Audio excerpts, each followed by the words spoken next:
פרשת שופטים, אומרת לנו התורה הקדושה, תכין לך הדרך ושילשת את גבול ארצך. אומרים חז"ל שבכל פרשת דרכים, בכל צומת, היה שילוט, ערי מקלט, ערי מקלט. מעשה, סיפור, הרב מפונוביץ' חזר מארצות הברית, הוא הלך לאסוף כסף לישיבה שלו, וזה הלך מאוד בקושי. באותה תקופה אספו כסף לאוניברסיטה העברית, ונשפך שם כסף כמו מים. הוא חזר מאוד לארץ, מאוד שבור, הוא ניגש לחזון איש, אומר, רבי, אני לא מבין. אני אוסף בשביל תורה, בשביל דברים גדולים, וזה הולך בכזה קושי, והם אוספים לשטויות, ושם נשפך כסף כמו מים. אמר לו החזון איש, אומרת לנו התורה, תכין לך הדרך ושילשת את גבול ארצך, בכל צומת יש כיתוב ערי מקלט, ערי מקלט. למה אין בכל צומת כיתוב בית המקדש, בית המקדש? אומר החזון איש לא. פה התורה רוצה שיהיה משהו אחר. יהודי יוצא מהצפון, רוצה להגיע לבית המקדש, הוא עוצר בצומת, פותח את החלון, סליחה אדוני, איך מגיעים לבית המקדש? והוא אומר, בית המקדש זה ימינה. טוב, בצומת הבא שוב, איך מגיעים לבית המקדש? בית המקדש זה שמאלה, וכן זה הדרך. עד שהוא מגיע לירושלים עיר הקודש, בדרך 20 יהודים שמעו שיש פה יהודי שנוסע לבית המקדש. אבל כאשר יהודי רחמנא ליצלן הרג בשוגג, והוא צריך לגלות, רוצה התורה שהוא יגיע לערי מקלט בצ'יק צ'ק, שאף אחד לא ידע מה שקרה פה.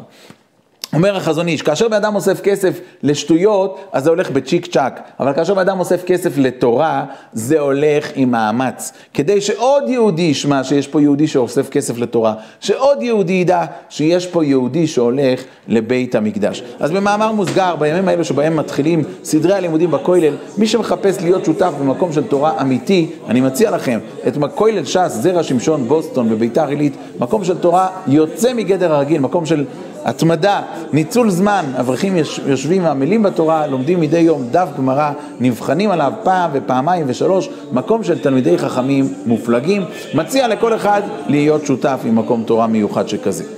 אבל יש פה רעיון אחד, כשמגיעים לבית המקדש זה הולך בקושי. כאשר מדובר על ללכת לבית המקדש, אתה צריך לשאול, סליחה, איך מגיעים לבית המקדש? סליחה, איך מגיעים לבית המקדש? זאת אומרת שכדי להגיע לבית המקדש, זה הולך בשלב של איך מגיעים לבית המקדש. זה לא הולך ברגע אחד. חז"ל הקדושים אומרים לנו שהדרך להגיע לבית המקדש, זו דרך אחת ויחידה. והדרך הזו נמצאת בפה של כל אחד ואחד מאיתנו. חז"ל אומרים לנו לפסוק, אחר ישובו בני ישראל וביקשו את השם אלוקיהם, כאשר עם ישראל יפתח את הפה ויבקש, כאשר עם ישראל יבין שכל מה שקורה פה, הנה רק בימים האלו, הופכים את העולם, יש שביתה בארץ ישראל, על מה? מול הממשלה שלא נכנעה לחמאס על התביעות ההזויות שלו. באו, תפגינו מול העזתים שרצחו וטבחו, לא, הם בסך הכל לוחמי חופש, אבל מדינת ישראל וממשלת ישראל, הם אלו שאחראים להריגת החטופים. קורה פה תהליך שחז"ל הקדושים הגדירו את זה ב5 מילים. אין בן דוד בא עד שתכלה מלכות הזלה מישראל. זאת אומרת, לעם ישראל לפני ביאת המשיח תהיה מלכות, אבל המלכות הזאת תהיה מלכות זולה. וכשהמלכות הזאת תסתיים, אנחנו רואים פה את כל הטררם שקורה בארץ ישראל בשנים האחרונות, זה תהליך אחד ארוך של תכלה מלכות הזלה מישראל.